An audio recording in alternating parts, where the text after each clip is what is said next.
our southern border is wide open. The people benefiting are the cartels, who are in control of the border on the Mexico side. 49 suspected terrorists, 22,000 pounds of drugs, 40,000 criminal, illegal aliens apprehended. And as I said, that is just in the 602,000 that have been apprehended so far this year. That's right, so far this year. And in the gotaways, the tens of thousands of gotaways, how many more pounds of drugs? How many more criminals? How many more terrorists have come into this country?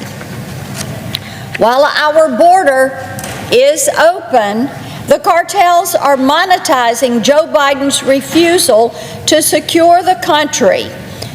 They have turned human trafficking into a $13 billion a year business. It's amazing. $13 billion on human trafficking alone. For years, illegal immigrants have taken advantage of the fact that if they cross the border with a minor, they will more likely than not be released into the U.S. while their immigration cases are processed.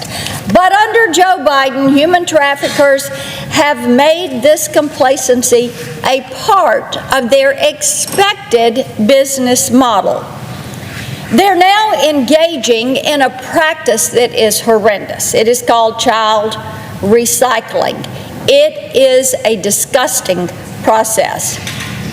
In this child recycling process, the same child is exploited repeatedly by illegal aliens attempting to enter the United States. Once one criminal escapes into the country, they ship the child back across the border and into the hands of another abuser. The Trump administration fought back against this practice and mandated that asylum seekers with accompanying minors take DNA tests to prove that they were indeed a family unit. And like many of the Trump-era border policies, this worked. We have the data to prove it. Just ask the Border Patrol.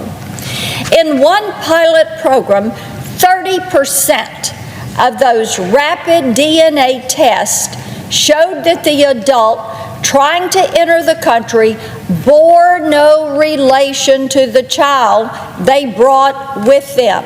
30%. The DNA testing program saved a lot of lives. So I would ask my colleagues this question. Is it fair? Is it fair to ask the Biden administration, is it worth saving the lives of these children? This administration ended DNA testing of illegal immigrants last month, 2 weeks after Title 42 ended. So, Madam President, is it fair to ask why they will not implement DNA testing? Why will they not agree to save the lives of as many as 30% of the children that are being presented at the southern border? Hi, I am Prasanth here from Global News. Thank you for your care and support. See, it wasn't a policy decision. You've just got to believe that. It had to be a political decision, and we just cannot allow this to stand. Earlier this year, I introduced the End Child Trafficking Now Act. And that would criminalize child recycling. It would reinstate the DNA testing program and create harsh penalties for migrants who try to skirt the law. This legislation would require adult migrants trying to enter the country with a minor to prove that they are indeed the child's relative or guardian. They will be able to do that by providing paperwork and sworn witness testimony, or by taking the DNA test. Now, if their paperwork doesn't check out, Madam President, and we know the cartels have started to forge documents and do fraudulent paperwork, we're aware of that. That's why, if their paperwork doesn't pan out, the DNA test is mandatory. If the DNA test proves that migrant is lying, HHS would step in and process the child as an unaccompanied minor, and the trafficker would face a maximum 10-year prison sentence for falsely posing as a family. This legislation would also require DHS to deport illegal aliens who refuse to take the DNA test. This is a common sense bill that every senator in this chamber should get behind.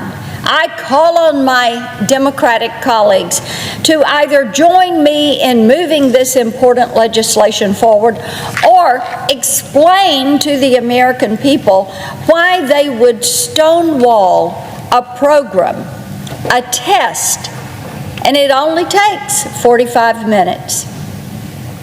Why would they stonewall this when it would keep children out of these human trafficking rings? This horrific practice will not stop unless we stop it. And if we don't catch it at the border, we need to catch it as these criminals move across the country. Child recycling is a problem, but I think we all know that not every child forced across our border is sent back home. Labor and sex trafficking within the United States is real, and it is happening in our communities. This horrible reality particularly affects girls and young women, which is why I introduced the Save Girls Act. This bipartisan legislation, which I introduced with Senator Klobuchar, creates a $50 million grant program to provide states, localities, and non-government organizations, our nonprofits, with the resources they need to catch traffickers and to support the children, the women that survive this horrific practice. This is not a Republican or a Democrat issue. This is a human rights issue, and I am so grateful to my colleagues for working with me to put the safety of these women and girls first. I hope the rest of the members of this chamber will follow the lead and help us pass the Save Girls Act and the End Child Trafficking Now Act. Because if we don't, things will get much, much worse for these children and these women that are being trafficked. I yield the floor and note the absence of a quorum. Please don't forget to leave your thoughts at the comment section below. That's all for today. Thank you. If you want global news to keep you up to date on any new developments, please subscribe our channel and forward our content with your friends on social media and email. Thank you very much for keep supporting me. Stay safe, be blessed. Namaste. Thank you, God bless you, and God bless America.